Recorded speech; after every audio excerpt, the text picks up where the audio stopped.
आइए कुछ लोग हैं जिनकी शिकायत हैं एक दूसरे से और उन शिकायत को दूर करने का तरीक़ाकार हम लोग आप लोगों के एक्सपीरियंस से ज़रा आप लोग ड्रामों में भी काम करते हैं ना, बड़े स्क्रिप्ट्स आपके सामने आते हैं। जी। सो आप लोग अपने अलावा बहुत सारे और जेन्युइन लोगों की जो स्क्रिप्ट्स पे भी हम काम करते हैं ना, वो भी यकीनन जिंदगी भी मबनी होते हैं। Exactly. हम पढ़ते हैं तो कभी कभी रिलेट भी कर जाते हैं कि हाँ यार मेरे साथ भी ऐसा हुआ है, मैं भी दोस्त के साथ, बहन के साथ, भाई के साथ ऐसा कर चुका हूँ। हाँ। तो इसलिए वो ज़्यादा परफॉर्मेंसेज भी मुझे लगता है इतनी अच्छी होती हैं क्योंकि वो रिलेटेबल चीज़ें होती हैं। बिल्कुल बिल्कुल बिल्कुल। तो ये तो हर सो जिंदगी में हमारे पास पहली शिकायत किसकी है?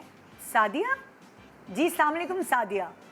वालेकुम अस्सलाम। सादिया थोड़ा सा जोर से बोलिएगा, हम तक आपकी आवाज़ आराम से वालेकुम अस्सलाम। जी। मेरा नाम सादिया है और मुझे अपनी सास से शिकायत है। और शिकायत ये है कि मैं घर का सारा किचन मैं देखती हूँ, लेकिन बजट जो है वो सारा मेरी सास के हाथ में है। लेकिन अब जिस तरह के किचन में कोई चीज़ ख़त्म हो जाती है, जैसे कि फ़ॉर एग्ज़ाम्पल मुर्गी, तो मैं अपनी सास को अक्सर जाके बोलती हूँ कि भाई आप मुझे चिकन मंगवा दें, चिकन ख़त्म हो गई है। तो वो फ़ौरन से मुझे बोलने लग जाती है अभी कल ही तो मंगवाई थी लेकिन फिर ख़त्म हो गई। फिर जैसे कि मैंने बोला कि एक दफ़ा के चावल ख़त्म हो गए, वो कह रही अभी 5 दिन पहले तो 5 किलो चावल मंगवाए थे, तुम करती क्या हो, तुम्हारे हाथों में सुराख है? या फिर ज़्यादातर उनको कोई ना कोई इशू होता है, कोई भी रिश्तेदार आता है तो जिस तरह के 1 लीटर पाउच अभी पिछले दिनों ख़त्म हो गया, तो वो तस्दीक करने लग जाती है, बोलने लग जाती हैं कि भाई 1 लीटर पाउच भाई बहन तुम्हारे घर में कितना चलता है, हमारी बहू के तो हाथों में सुराख है, वो तो मतलब सब चीज़ें ख़त्म कर देती है फ़ौरन राशन का कुछ। हालांकि वो किचन में आके खड़ी नहीं होती, उन्हें पता ही नहीं है कि कौन सी चीज़ कितनी मिकदार में इस्तेमाल होती है। लेकिन उनसे जब ये बात मैं जाके कहती हूँ तो वो ऐसे बिहेव करती हैं कि मुझे गिल्टी फ़ील करवाती हैं। और ऐसा मुझे लगता है जैसे कि शायद उनके माइंड में ये आता है कि मैं जानबूझ के राशन ख़त्म कर देती हूँ या मैं छुपा देती हूँ, उन्हें परेशान करने के लिए ये सब करती हूँ। तो मेरी सबसे बड़ी शिकायत अपनी सास से यही है कि वो मतलब मेरे साथ इस तरह का बिहेव करती हैं किचन को लेके और अखराजात को लेकर, जिसकी वजह करके मैं काफ़ी परेशान भी रहती हूँ उनकी इस हरकत की वजह करके। अच्छा, अब हम आपको ये बताएंगे कि ये बात आप उन तक किस तरीके से पहुंचाएं। हम सबसे अलग अलग मशवरे लेंगे और ये जो इनकी कंप्लेन है ये बहुत एक रिलेटेबल और कॉमन कंप्लेन है। मैंने अपने इर्द गिर्द प्रैक्टिकली ज़िंदगी में देखा है सासों को ऐसे कहते हुए कि तो पूरा तेल की बोतल उंडेल देती है और वो लॉक में चीज़ें रखा करती थी, जिनको मैं जानती हूँ। मैं नाम नहीं ले सकती, जाहिर है घर जाना मुश्किल हो जाएगा। सो लेकिन आप तीनों मशवरे दें कि वो ये शिकायत उन तक कैसे पहुंचाएं। आपसे शुरू करते हैं डॉक्टर मदिया।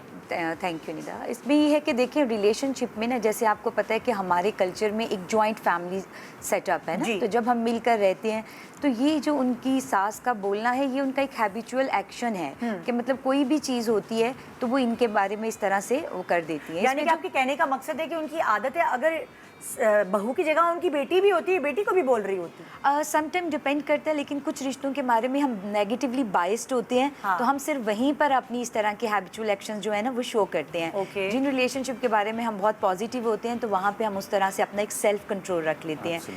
तो देखिए इस तरह के केसेस में हम अपनी थेरेपी सेशंस में सबसे पहले बाउंड्री सेटिंग्स की बात करते हैं। ठीक है कि अगर आप एक ज्वाइंट फैमिली में भी रह रहे हैं तो आप जितने घर में अफराद रहते हैं तो उन सब की आपस में एक बाउंड्री सेटिंग होनी चाहिए, यानी कि पर्सनली ब्लेम नहीं करना चाहिए।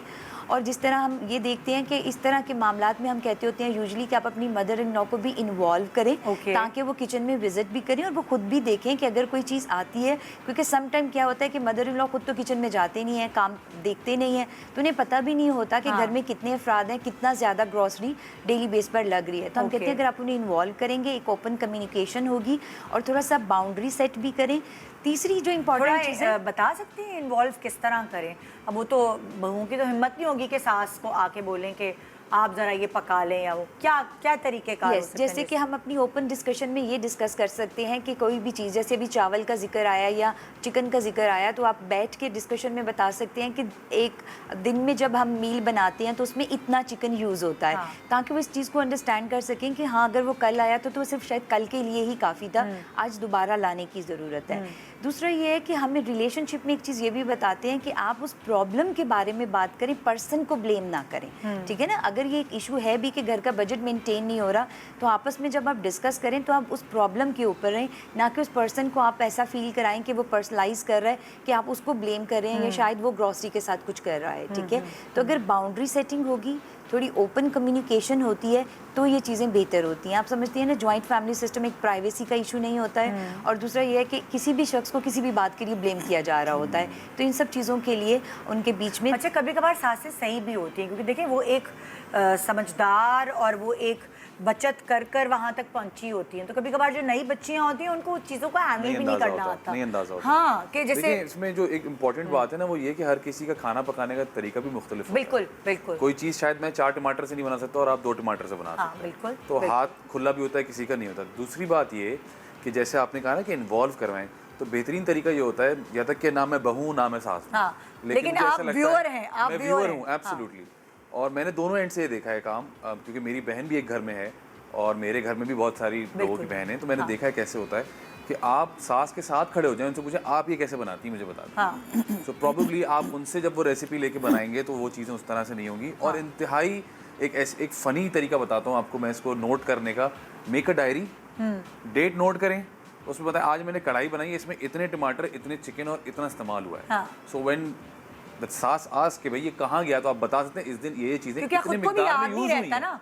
आप नहीं बता सकते उस दिन मैंने 4 टमाटर यूज़ किए थे या 6 यूज़ किए थे, तो आप लिख लें। बहुत मोबाइल पे नोट कर लें। Exactly, practical नोट्स बात। में जाके बहुत सही बात है। अब तो लोग वीडियोस बना लेते हैं। जबरदस्त। अब तो लोग वीडियोस बना लेते हैं। आप वीडियो बना ले पूरी इंग्रेडिएंट की, आप फोन रखें, उसमें हर चीज बनाते हुए आप रिकॉर्ड करके दिखा दें, भाई ये इतना यूज हुआ है, खत्म हो गई बात। It's as simple. थोड़ा सा फनी पूरी एक लगता है सुनने यूट्यूब में। वीडियो बना ले हाँ। और सास को दिखा दे कि ये देखें, ये देखें। ये तेल इसमें और डाला वही है, ना, ये फ्राई किया है।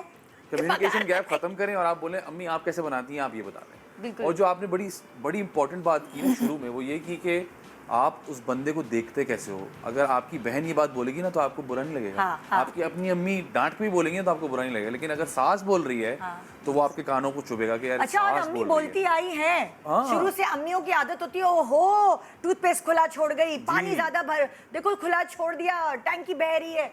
ये सारी बातें बचपन से अम्मियां हमें सुनते आए हैं हम लोग। सुनते आए। हाँ, लेकिन वो बुरी नहीं लगती आपको क्योंकि आपकी अपनी अम्मी बोल रही होती है। लेकिन जब सास बोलेगी तो आपको वो बात थोड़ी सी चुभेगी। तो वही वाली बात है कि आप अपना पर्सपेक्टिव, अपना किसी की जो इम्प्रेशन होता है ना, उसको अगर आप क्लियर रखें तो वो बात बुरी नहीं लगती आपको। हाँ, एग्जैक्टली। आप क्या कहेंगी? मेरा ख्याल है कि इन्हीं दोनों के मशवरों को आगे लेते हुए कि एक टर्म होता है hard with a task and easy with a person.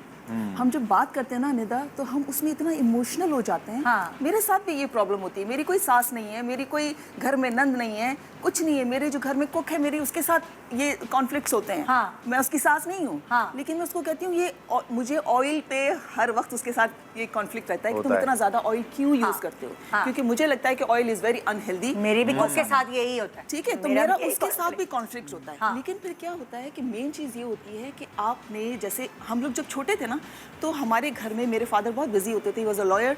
तो रात का खाना हम सब मिलके एक साथ खाते थे। हाँ। उसमें मेरी अम्मी ने कोई शिकायत करनी है, हमें करनी है, बाबा को हमारे साथ कोई शिकायत है, हम सब बड़े फ़नी अंदाज से, मज़े से वो बातें होती थी। हाँ। एक तो कम्युनिकेशन का गैप नहीं होना चाहिए। हाँ। इसमें मर्द हो, औरत हो, सास हो, शौहर हो, जो भी हो, आप मिल बैठ के जब कोई बात निकले तो उसमें आप ये ना सोचें कि इमोशनल होना है। अगर निदा ने मुझे कहा कि गज़ल आपने ये कलर पहना है, ये सेट के लिहाज से सही नहीं है, तो मैं कहूँगी कि ओह निदा ने जो है वो, मैं उसको बुरी लगती हूँ इसलिए। ये ऐसे नहीं सोचना चाहिए। हम जब इमोशनल अपने इमोशंस डालते हैं ना उसके अंदर, फिर बात ख़राब होती है।